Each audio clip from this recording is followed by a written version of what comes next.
in school. Oh yeah, let me get you after school. They ain't just wake up. Oh, they ready. They getting themselves ready. You know, you see a boxer in the ring, they start jumping around and they hyping them up and they giving them all the encouraging words. They don't come into that ring and they ain't ready. That's right. They don't come into that ring without their gloves on. Right. They don't come into that ring without their little mouth guard on. They might get knocked out, but they don't come in there without it. They got their stuff on. If you've ever looked at movies when people go to war, they got all their stuff with them. That's true.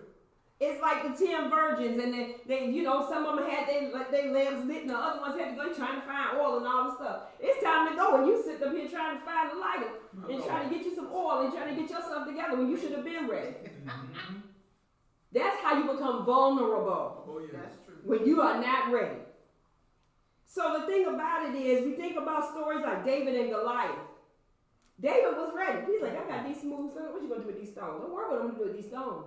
But he showed him. He could show him better than he could tell him. Because God prepared him. Yes, we think about things, we go against certain things, seem like this is just way too big. And it is too big for us. Right. But it's not too big for God. What you say? There's nothing too big for him. There's nothing impossible with God. See, some of the battles we face are meant to teach us and remind us that we serve a true and living God. Others are meant to get us back into our prayer posture. Because sometimes we just start going on our daily life. We just doing what we're doing, and we're not praying like we're supposed to pray.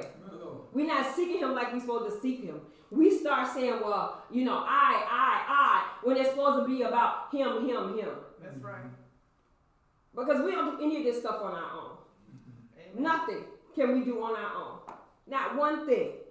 So sometimes God got to get us back into our prayer posture. He got to take us to a place where the only place you're going is on your knees or laying on your face. That's it. That's what you're doing. Or he'll have you flat on your back until you understand that, listen, I am the true and living God. It doesn't matter what you think you have done. You have done nothing without me. Because God is a jealous God.